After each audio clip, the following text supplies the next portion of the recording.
E aí, para entender esse contexto, a gente ouviu um trecho, um pouco do que estava argumentando o presidente da Corte. Deixa eu trazer a Luísa Martins, porque ela trouxe aqui na apuração no site da CNN, já na programação aqui da TV, um pouco do que pensa o presidente da Corte a respeito desse assunto, que tende aí a não seguir completamente os dois colegas que já votaram, né, Luísa? Explica pra gente qual é a visão que o presidente da Corte, Luiz Roberto Barroso, tem em relação a esse artigo que está sendo julgado do Marco Civil da Internet. Vamos lá, Yuri, uma boa tarde para você e todo mundo que está conosco hoje aqui no 360. Pois é, Yuri, já houve, como você disse, 2 votos, né, no sentido de derrubar o artigo 19 do Marco Civil da Internet. O que diz esse artigo? Esse artigo prevê que as plataformas digitais só podem ser responsabilizadas por conteúdos publicados por terceiros, pelos seus usuários, caso descumpram uma ordem judicial de remoção de conteúdo. E aí, os ministros Dias Toffoli e Luiz Fux entendem que esse artigo é inconstitucional, ou seja, que a responsabilização das plataformas digitais, ela independe desse descumprimento de ordem judicial. Ela já pode ocorrer, inclusive antes, caso as plataformas não façam ali uma autorregulação desses conteúdos indevidos, e que incluem aí discursos de ódio, ataques à democracia, né, fake news, por exemplo, tudo isso que a gente tem visto aí, que tem dominado o noticiário ao longo dos últimos meses. Só que para o presidente do STF, Yuri, para o ministro Luiz Roberto Barroso, a questão não é tão simples. Ele entende que o artigo 19 do Marco Civil da Internet, ele deve permanecer válido, mas que devem ser colocadas ali algumas ponderações, algumas exceções.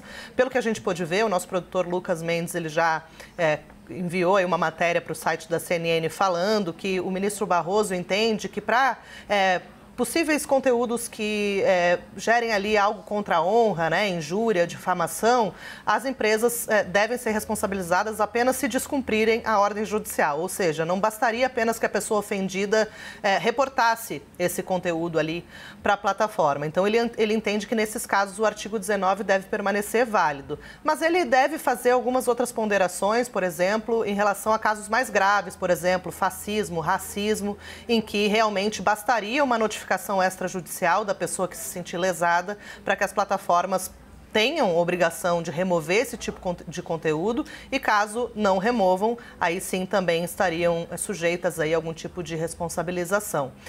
Eu gostaria de trazer aí mais um bastidor, Yuri, em relação ao funcionamento aí da ordem de votação no Supremo. Em geral, o presidente do STF é sempre o último a votar, né, pela ordem ali normal de qualquer julgamento. Mas, quando alguém pede vista de um julgamento, é como essa pessoa tem prioridade de votação quando esse julgamento for retomado.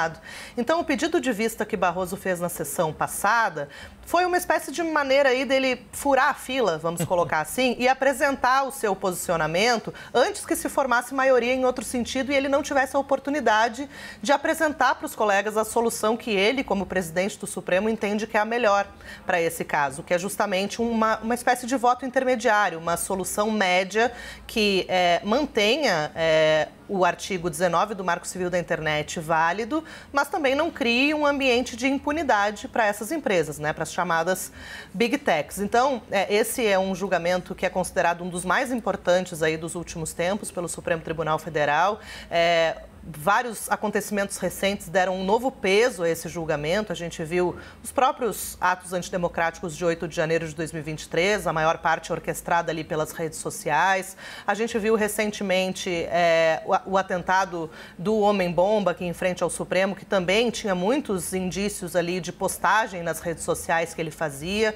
Recentemente, esse relatório da Polícia Federal sobre uma trama golpista que acabou inflamando a sociedade, que também se organizou pelas redes sociais para montar um acampamento em frente ao quartel-general do Exército, para bloquear as rodovias após a derrota de Bolsonaro nas urnas em 2022. Então, tudo isso acentuou a percepção de que era necessário que o Supremo desse uma resposta em relação a esse tema. A gente lembra que esses processos, Yuri, eles chegaram a entrar na pauta do plenário no ano passado, mas aí, na época, o próprio Supremo deu um passo para trás e falou, não, vamos tirar esse processo da pauta, vamos dar espaço para o Congresso Nacional avançar com esse tema. Havia uma percepção de que, de fato, a arena política era o lugar, digamos, ideal para essa discussão ser feita, mas o Congresso não avançou no tema, pelo menos não na velocidade esperada pelo Supremo, e aí com isso houve a necessidade aí na avaliação dos ministros de que esse processo retomasse, né, voltasse à pauta, mas a expectativa, como a última sessão do ano é amanhã, Yuri, a expectativa é de que a conclusão mesmo, o fim desse julgamento fique de fato para o ano que vem.